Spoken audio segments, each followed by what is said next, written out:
നമ്മുടെ ജീവിതത്തിലെ ഏകദേശം 1/3 ഭാഗവും ഉറങ്ങിയാണ് പോകുന്നത് അല്ലേ? അങ്ങനെ ഉറങ്ങുന്നതുകൊണ്ട് തെറ്റൊന്നുമില്ല. എങ്കിലേ ബാക്കിയുള്ള 2/3 ഭാഗം നമുക്ക് നല്ലോണം ജീവിക്കാൻ പറ്റുള്ളൂ. ഓക്കെ, ഈ ഉറക്കം കൂടിക്കഴിഞ്ഞാലും പ്രശ്നമാണ്, തീരെ കുറഞ്ഞു കഴിഞ്ഞാലും പ്രശ്നമാണ്. ഓക്കെ, കുറഞ്ഞു കഴിഞ്ഞാൽ നമുക്കറിയാം, നമുക്ക് വല്ലാത്ത ബുദ്ധിമുട്ടുകൾ, കാര്യങ്ങൾ, നമ്മുടെ ശരീരം പൂർണ്ണമായിട്ട് റിക്കവർ ആകാത്ത പ്രശ്നങ്ങളൊക്കെ ഉണ്ടാവും. ഇനി അഥവാ നമ്മൾ കൂടുതൽ ഉറങ്ങിയാലോ സെയിം ബ്രെയിൻ ഫോഗ് പോലത്തെ കാര്യങ്ങൾ നമുക്ക് വന്നുകൊണ്ടിരിക്കും. അതായത് നമുക്ക് കോൺസെൻട്രേഷൻ കുറവ് അപ്പോഴും വരും. ഓക്കെ, അപ്പോൾ ഉറക്കം കൂടിയാലും പ്രശ്നമാണ്, ഉറക്കം കുറഞ്ഞാലും പ്രശ്നമാണ്. ഈ ഉറക്കത്തിൻ്റെ പ്രാധാന്യം എന്ന് വെച്ച് കഴിഞ്ഞാൽ നമ്മുടെ ശരീരത്തിനകത്ത് ബ്രെയിൻ ഒന്ന് റിഫ്രഷ് ആകുകയാണ്. ഓക്കെ, നമ്മുടെ ഫോണൊക്കെ ഇടയ്ക്ക് സ്റ്റക്കാവുമ്പം ഒന്ന് അണച്ചിട്ടിടുമ്പം കുറച്ചുകൂടെ കറക്റ്റായിട്ട് വർക്ക് ചെയ്യുന്ന അതേ ആസ്പെക്റ്റ് തന്നെയാണ് നമ്മുടെ ഈ ഒരു ബ്രെയിനും ഒന്ന് ഉറങ്ങി എണീക്കുമ്പം കംപ്ലീറ്റ് ആയിട്ട് ഒന്ന് ഫ്രഷ് ആകും. ഓക്കെ, ഉറങ്ങുമ്പം പലപ്പോഴും നമ്മൾ ശ്രദ്ധിക്കുന്നില്ല, നമുക്ക് ശ്രദ്ധിക്കാൻ പറ്റത്തില്ല, അതിൻ്റെ സ്ലീപ്പ് വേവ് പാറ്റേൺസ് കാര്യങ്ങളൊക്കെയാണ് നടക്കുന്നത്. പക്ഷേ ചില ഭാഗങ്ങൾ ബ്രെയിനിൻ്റെ ഇനാക്റ്റീവ് ആവും. രാത്രി സമയത്ത് ചില ഭാഗങ്ങൾ ആക്റ്റീവ് ആവും, പകൽ സമയത്ത് വേറെ ചില ഭാഗങ്ങൾ കൂടുതലായിട്ട് ആക്റ്റീവ് ആവും. അത് പറഞ്ഞപ്പോഴാണ് നമുക്ക് സിർക്കാഡിയൻ റിതം ഒക്കെ കുറച്ചുകൂടെ പ്രാധാന്യമുള്ളത് മനസ്സിലാകും. കേട്ടിട്ടുണ്ടോ? സിർക്കാഡിയൻ റിതം എന്ന് വെച്ച് കഴിഞ്ഞാൽ നമ്മുടെ ശരീരത്തിനകത്ത് നാച്ചുറലായിട്ട് ചില ടെൻഡൻസികളുണ്ട്, ഒരു ബോഡി ക്ലോക്കുണ്ട്. ഓക്കെ, ഇന്ന സമയത്ത് നമ്മുടെ ശരീരത്തിന് ഓട്ടോമാറ്റിക്കായിട്ട് ഉറക്കം വരും, ഇന്ന സമയത്ത് നമ്മുടെ ശരീരത്തിനകത്ത് ഓട്ടോമാറ്റിക്കായിട്ട് വിശപ്പ് വരും, ചില സമയത്ത് കൂടുതലായിട്ട് നമ്മുടെ ശരീരം ആക്റ്റീവ് ആവും, ചില സമയത്ത് ഓട്ടോമാറ്റിക്കായിട്ട് ഡൗൺ ആകും. ഓക്കെ, അപ്പോൾ ഇത് നാച്ചുറലായിട്ട് നമ്മുടെ ശരീരത്തിന് തന്നെ സംഭവിക്കുന്നതാണ്. അപ്പോൾ അതിനനുസരിച്ച് നമുക്ക് മൂവ് ചെയ്യാൻ പറ്റിക്കഴിഞ്ഞാൽ നമ്മുടെ ശരീരത്തിൻ്റെ ഏറ്റവും മാക്സിമം ആയിട്ടുള്ള നല്ല ക്വാളിറ്റി ഔട്ട്പുട്ട് നമുക്ക് ഉണ്ടാക്കാവുന്നതാണ്. നിങ്ങൾ എത്ര മണിക്കൂർ ദിവസം ഉറങ്ങാറുണ്ട് എന്ന് താഴെ തീർച്ചയായിട്ടും കമൻറ്റ് ചെയ്യുക, നമുക്കൊന്ന് ഇവാലുവേറ്റ് ചെയ്യാം. ഈ ഉറക്കത്തിൻ്റെ അളവ് ഓരോരുത്തരിലും വ്യത്യസ്തമാണ്. പക്ഷേ ജനറലായിട്ട് പറയാമെന്നുണ്ടെങ്കിൽ കൊച്ചു കുട്ടികൾക്ക് ഏകദേശം അവരുടെ എനിക്ക് തോന്നുന്നു 24 മണിക്കൂറാണെന്നുണ്ടെങ്കിൽ 15 മണിക്കൂർ, ചില കുട്ടികൾ 20 മണിക്കൂർ ഒക്കെ ഉറങ്ങാറുണ്ട്. അപ്പം ഓരോരുത്തർക്കും അതിൻ്റെ വ്യത്യാസം ഓരോ രീതിയിലാണ്. കൊച്ചു കുട്ടികൾക്ക് അവരുടെ ബ്രെയിൻ ഡെവലപ്മെൻറ്റ് വരാനായിട്ട് ടൈം എടുക്കും. ഓക്കെ, ബ്രെയിൻ ഡെവലപ്മെൻറ്റ് ഏറ്റവും കൂടുതൽ ഫാസ്റ്റായിട്ട് നടന്നുകൊണ്ടിരിക്കുന്ന സമയമാണ്. അപ്പം അതിന് റെസ്റ്റും വളരെ പ്രധാനമാണ്. റെസ്റ്റ് എന്ന് വെച്ചാൽ അത് ഡെവലപ്മെൻ്റാണ് എപ്പോഴും നടക്കുന്നത്, വെറുതെ റെസ്റ്റ് ചെയ്യുകയല്ല. റെസ്റ്റ് എന്ന് വെച്ചാൽ ഉദ്ദേശിക്കുന്നത് ശരീരത്തിൻ്റെ വളർച്ചയാണ്, നെർവ്സിൻ്റെ വളർച്ചയാണ്, ബ്രെയിനിൻ്റെ വളർച്ചയാണ്.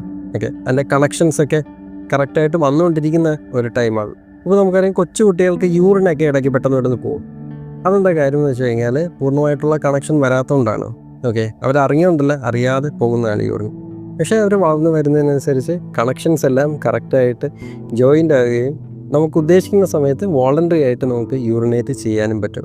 അപ്പോൾ അതുപോലെ തന്നെ ഓരോ കാര്യത്തിലും നമ്മുടെ മെമ്മറി ഡെവലപ്പ് ആവുന്നത്, നമ്മുടെ കോൺസെൻട്രേഷൻ ഡെവലപ്പ് ആവുന്നത്, അങ്ങനെ ഓരോ കാര്യത്തിലും വ്യത്യസ്തമാണ്.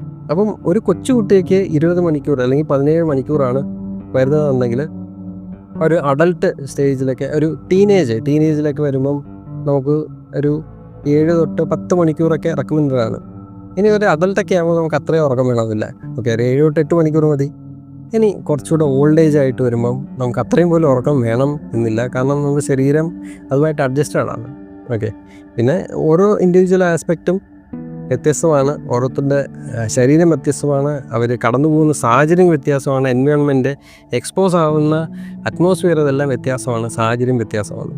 പിന്നെ ഇത് തന്നെ നമ്മൾ എത്ര നേരം ഉറങ്ങിയതിനെക്കാട്ടി കൂടുതലായിട്ട് ആ ഉറക്കത്തിൻ്റെ ക്വാളിറ്റി എന്തുമാത്രം ഉണ്ട് എന്നുള്ളതാണ്.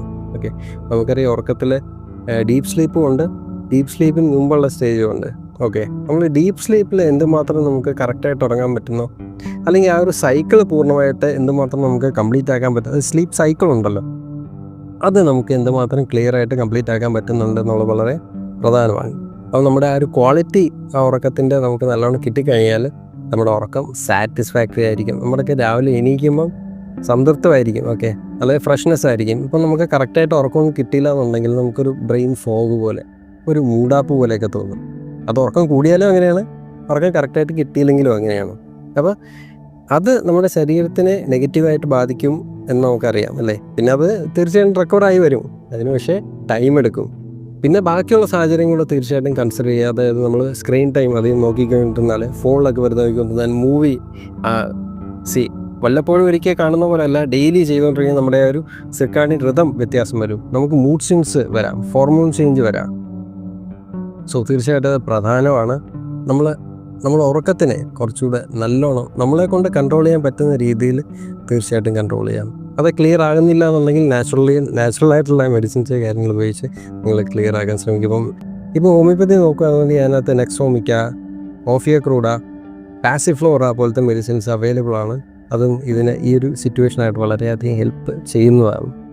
നമുക്ക് ഉറക്കം കുറഞ്ഞു കഴിഞ്ഞാൽ ഞാൻ സെപ്പറേറ്റ് ആയിട്ട് പ്രത്യേകിച്ച് പറയേണ്ട കാര്യങ്ങൾ, നിങ്ങൾക്ക് ക്ഷീണം, അതുപോലെ തന്നെ ഛർദ്ദിക്കാനുള്ള തോന്നൽ, തലകറക്കം, കോൺസെൻട്രേഷൻ കിട്ടാതിട്ട് വരിക, പിന്നെ ഉറങ്ങാനുള്ള ഒരു തോന്നൽ വരിക, അതും ഇതൊക്കെ കഴിക്കാൻ തോന്നുക, ഓക്കെ. കാരണം ഒരു അബ്നോർമലായിട്ടുള്ളൊരു സാധാരണ അല്ലാത്ത രീതിയിലാണ് നമ്മളെപ്പോഴും നിൽക്കുന്നത്. അപ്പം പൊതുവേ നമുക്ക് ഇറഗുലാരിറ്റീസ് അനുഭവപ്പെടും.